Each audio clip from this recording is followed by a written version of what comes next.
की धार के बल पर परिवर्तन ला देते हैं। और आज इस पंडाल में हम इकट्ठे हो और वर्तमान परिदृश्य में हमें जरूरत इस बात की है कि शिक्षा के क्षेत्र में काम किया जाए। मैं कहूंगा कि आप चाणक्य, आप लेनिन, आप मार्क्स से कम नहीं है, जो विचार की धार के बल पर परिवर्तन ला देते हैं। और आज इस पंडाल में हम इकट्ठे होकर के और विचार की एक नई धार क्षेत्र में लेकर के जाएं। पहली मीटिंग थी जिसके अंदर समरतल फाउंडेशन की शुरुआत हुई थी। लोग काम कर रहे हैं। ये एक उदाहरण है कि यदि लगातार पारदर्शिता और मेहनत से काम किया जाए तो हम कुछ भी कर सकते हैं। ये पहली मीटिंग थी जिसके अंदर समरतल फाउंडेशन की शुरुआत हुई थी। समाज के जितने भी समान मानसिकता के प्रबुद्धजन थे उनको शामिल करते हुए हमारे एक विचार आया और विचार को फलीभूत करने के लिए हमने प्रयास किए। वो सब बुद्धिजन थे जिन्होंने इस विचार का बीज बोया। इसको हमने सही तरह से डॉक्यूमेंट किया और आगे बढ़े और आज इस स्तर पे है कि संस्था ये आगे बढ़ रही है और इस स्थिति में ये प्रथम कार्य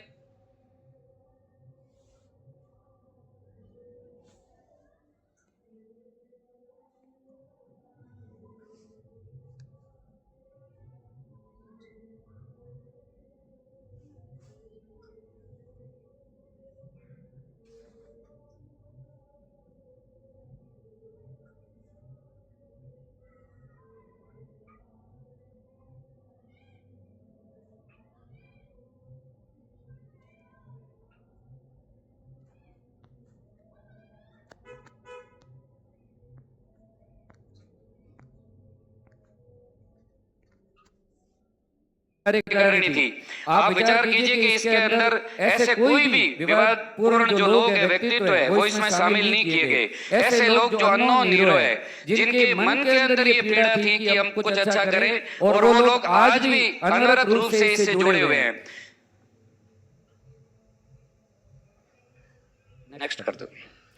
हमने जब संस्था शुरू की तब बहुत से सेमिनार किए और उस दौरान हमारे जो फीडबैक आए हमने कोशिश की कि उनको हम अकोमोडेट करें, उनको शामिल करते हुए अधिकतम समस्याओं का निराकरण करें। और इस कारण भरोसा पैदा करने के लिए हमने लिखित दस्तावेजों के ऊपर ज्यादा फोकस किया। आज हम एक अच्छी संस्था की जितनी बातें होती है उसको हम डॉक्यूमेंट कर रहे हैं, उनकी विवरणियां भर रहे हैं और जिस तरह से लेखांकन होता है या और अन्य दस्तावेज होते हैं हमने सब तरह से संदर्भित किए हुए हैं। आज हमारी ये कार्यकारिणी कार्यशील है। आप इस कार्यकारिणी को भी देखेंगे तो समाज के कोई भी विवादास्पद व्यक्ति इसमें शामिल नहीं है। और मैं ये भी आपसे शेयर करते हुए हर्ष महसूस करता हूं कि इसके अंदर 4 या 5 शिक्षक भी है और पहले दिन से ही आज तक हमारे शिक्षक कार्यकारिणी या हमारे जो कोऑर्डिनेटर्स है उसके अंदर मुख्य भूमिका निभाते हैं और बच्चों के चयन के अंदर शिक्षकों का योगदान आज तक है प्रीतम रहा है। जो हमारा उद्देश्य है उसके अंदर हमने बहुत सारे उद्देश्य लिए, क्योंकि हमारा ये मानना था कि शुरुआत में हम शिक्षा के ऊपर ज्यादा फोकस करें, इसलिए हमने आज दिवस तक शिक्षा के ऊपर ज्यादा काम किया है। हालांकि हमने जैसे पूर्व वक्ता ने निवेदन किया था कि आप उत्प्रेरणा करके जो लोग सक्षम है उनको भी गाइड करें। वार्तालाप होता है, उसका सहयोग करते हैं। कुछ सवाल पूर्व समय में आए हैं कि लोगों को कि कोई सक्षम व्यक्ति सेलेक्ट हो गया है, क्योंकि हमने ये वर्गीकरण किया है और ये कैटेगराइजेशन इस तरह से है कि ए, बी, सी और डी 4 तरह के वर्गीकरण है। ये ऐसा व्यक्ति होता है, ऐसा विद्यार्थी जो बहुत जरूरतमंद है, वो अपना खाना पीना रहना अपनी शिक्षा के पैसे वह नहीं कर सकता, तो हमारी कोशिश होती है कि उसको हम समस्त तरह का सपोर्ट करें। बी कैटेगरी वो होती है जिसके अंदर हम उसकी फीस पूरी देते हैं, आंशिक उसके रहने का या खाने में कुछ सपोर्ट करते हैं। मान लो 70-80 हजार रुपए खाने खर्चा हो तो हम 40-50 हजार रुपए देते हैं। सी कैटेगरी होती है जिसकी हम सिर्फ फीस देते हैं और खाना पीना और बाकी वहन वो स्वयं करता है। डी कैटेगरी में कुछ विद्यार्थी ऐसे हैं जिनकी हम फीस नहीं देते हैं, लेकिन चूंकि हमारे समस्त संस्थाओं से एग्रीमेंट है और उन एग्रीमेंट के अनुसार उन एग्रीमेंट के अनुसार हमको 50 से 75% तक रियायत मिलती है। तो जैसे हमारा प्रतिवर्ष 1 करोड़ रुपए खर्चा होता है, हम देते हैं तो 1 करोड़ रुपए से ज्यादा हमारा माफ होता है। यानी संस्था ने पूरे 7 वर्ष में लगभग 10 करोड़ रुपए खर्च किया है। तो 10 करोड़ रुपए हमने हमारे संबंधों से और हमारी साख से समाज के बचाए हैं। ये आपके सामने उदाहरण है कि एलन कैरियर इंस्टीट्यूट हमको पहले दिवस से ही 60 से 75% ऑफ करता है। ऐसे हमारे सब समस्त तरह के संस्थाओं से एग्रीमेंट है। लेकिन हम एक बात और स्पष्ट करना चाहते हैं कि हमने किसी सक्षम को नहीं लिया, ऐसे किसी सक्षम को नहीं लिया जिसके पैसे हमने दिए हो, पहली बात। दूसरी बात ये कि बहुत बार ऐसा होता है कि सबसे सक्षम व्यक्ति टॉप रैंक पे भी आ जाता है, तो हम उसको डी कैटेगरी में भी नहीं भेजते। ऐसे बहुत बार हुआ है कि किसी ऐसे व्यक्ति के बच्चे टॉप करते हैं जो किसी गलत गतिविधियों में संलग्न है, कोई क्रिमिनल है, कोई तस्कर है। हमने उनके बच्चों को पहले रैंक के होते हुए भी संस्था ने रिकमेंड नहीं किए। तो क्या होता है कि ये गलत धारणा बन रही है कि भाई डी कैटेगरी यानी गांव के अंदर किसी के पिकअप है, कोई धंधा करता है कि आप इसके बच्चे भी संस्था पढ़ाती है। वास्तव में हम उसके पैसे नहीं देते, सिर्फ हमारा पत्र देते हैं, उसके कारण उसके 60% ऑफ हो जाते हैं और बाकी का पैसा वो खुद बैन करता है। तो इस बात के लिए थोड़ा स्पष्टीकरण देना जरूरी था। ऐसी ऐसी बातें सामने आती है तो आप भी आगे जाके प्रसारित करें कि इस तरह की बात है जो नहीं है। संस्था के अंदर जो आज हम इतना कुछ कर पाए हैं उसका कारण हमारे भामाशाह है। हमने विभिन्न तरह के भामाशाहों की स्कीम समय समय पर रखी थी। यदि कोई विद्यार्थी को 3 साल तक 1 लाख रुपए देता है तो हम उसको भामाशाह मानते हैं। क्योंकि हमने तो पूर्व में जमीन खरीद की तो जमीन के अंदर बहुत सारा पैसा अलग से लगा, तो हमारे बहुत सारे भामाशाह जमीन के भी हुए जो वास्तव में बहुत बड़े भामाशाह हुए। और उनके कारण हम आज यहाँ पर इस स्थिति में है कि संस्था की एक 6 बीघा जमीन है जिसके ऊपर हम भवन बनाना प्रस्तावित कर रहे हैं। हमने समय समय पर भामाशाहों का सम्मान किया है। जब जब हमारे बड़े आयोजन होते हैं जो खास कह रहे हैं कि हम और आप 1500 विद्यार्थियों को एक साथ अकोमोडेट करने वाला है और इसके अंदर बहुत सारा काम सेट करते हैं। तो यहाँ पर जिस तरह के प्लेटफॉर्म जो आज के आधुनिक ऑनलाइन पेमेंट व्यवस्थाएं हैं वो सारी यहाँ पर है। तो इस वेबसाइट को आप सभी उपयोग करें और कोशिश करें कि अनुदान करें और बेहतर दें कि आज ही अनुदान से शुरुआत करें। बहुत बहुत धन्यवाद। तो आप सभी उपयोग करें और कोशिश करें कि अनुदान करें और बेहतर दें कि आज ही अनुदान से शुरुआत करें।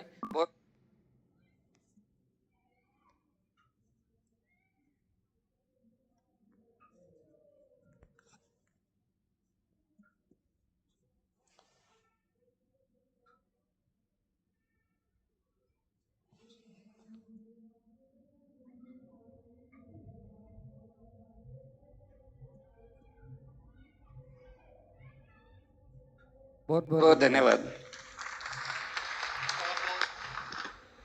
बहुत धन्यवाद धर्मपाल जी। करें और बेहतर दें कि आज ही अनुदान से शुरुआत करें। बहुत बहुत धन्यवाद।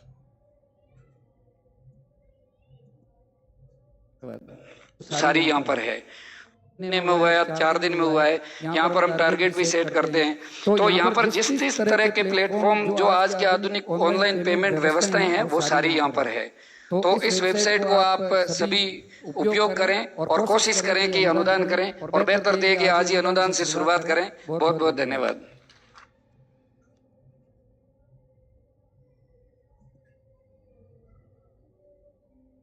पिछले समय में हुआ, महीने में हुआ है, 4 दिन में हुआ है। यहाँ पर हम टारगेट भी सेट करते हैं।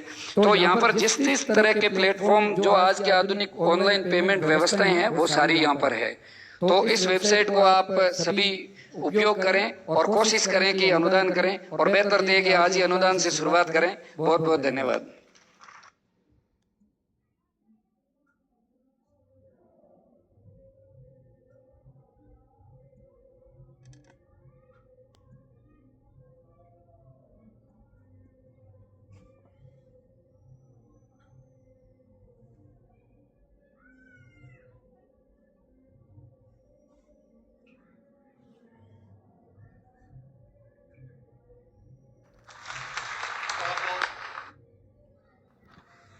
बहुत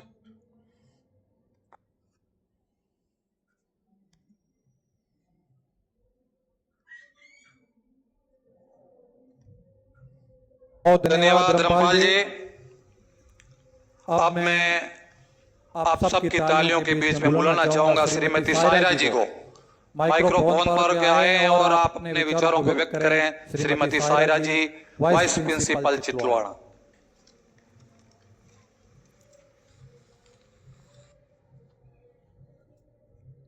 अग्रणी प्रबुद्धजन जो समाज पे मंच पे विराजित हैं, आप सभी को निवन प्रणाम। थोड़े से लोग हैं जो सच बोल लड़ते रहना, बिना लड़े कोई सिकंदर नहीं होता।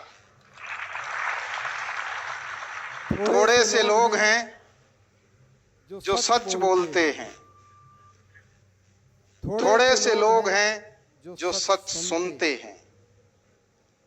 थोड़े से लोग हैं जो सच बोलते हैं, थोड़े से लोग हैं जो सच सुनते हैं, थोड़े से लोग हैं जो बोलने के साथ सुनते हैं। इन थोड़े से लोगों को लेकर दुनिया को अब भी बदला जा सकता है। गुरु भाई सच्चिदानंद जी को प्रणाम, एडीएम साहब आदरणीय पब्बा राम जी मंच को प्रणाम। हाँ सगड़ा ने नूण प्रणाम साहब। गोदारा थापन हूँ साहब, मेव जी गोदारा जका रामायण लिखी जांगड़ू वाला जका मारा गुरु जी ये मेरा दादो जी हरियल। मैं 12वीं पीढ़ी में हूँ साहब। आगे अब मन सीधी सी बात कविता पर ही करनी पड़ सी, क्योंकि समय बहुत कम है। बहुत सी किताबें आई है, बहुत सी बात वह मास्टर करने थे, मास्टर ने काम लगाया। समराथल फाउंडेशन धन्यवाद थारो। मेरी आ बातों को टाइम ना काटियो साहब, मैं थोड़ा इत्मीनान बोलूं। गंगानगर हूँ आयडू जके दिन मास्टर की बैग के अंदर किताबा मिलन लाग जाएगी, बी दिन शिक्षा और समाज की दृष्टि। एक संस्थान हमेशा दूसरे संस्थान की मदद करती है, तभी समाज आगे बढ़ता है। इसी तरह रातानाडा विष्णु धर्मशाला द्वारा 6000 स्क्वायर फीट के अंदर भव्य लाइब्रेरी का निर्माण होने जा रहा है। समरातल फाउंडेशन सोसाइटी, गुरु जंबेसर परमात्मा ट्रस्ट रातानाडा व अध्यक्ष मेंस शिवदास जी महाराज का तहे दिल से हार्दिक स्वागत और अभिनंदन करती है। अगले वक्ता के रूप में हमारे बीच में मेरा निवेदन रहेगा जय नारायण विश्वविद्यालय के डीन प्रोफेसर मंगला राम जी। आप संस्कृत विभाग के अध्यक्ष भी रह चुके हैं, जो हमेशा से ही दूर दराज ग्रामीण बच्चों के लिए हमेशा तत्पर रहते हैं। आप माइक्रोफोन पे आए और अपना उद्बोधन दे। श्रीमान मंगला राम जी, डीन साहब संस्कृत विभाग। पर्णम्य शीर्षा देवम गौरी पुत्र विनायकम भक्तावासम स्मरे नित्यम आयुष कामार्थ सिद्धये। समराथल फाउंडेशन सोसाइटी द्वारा आज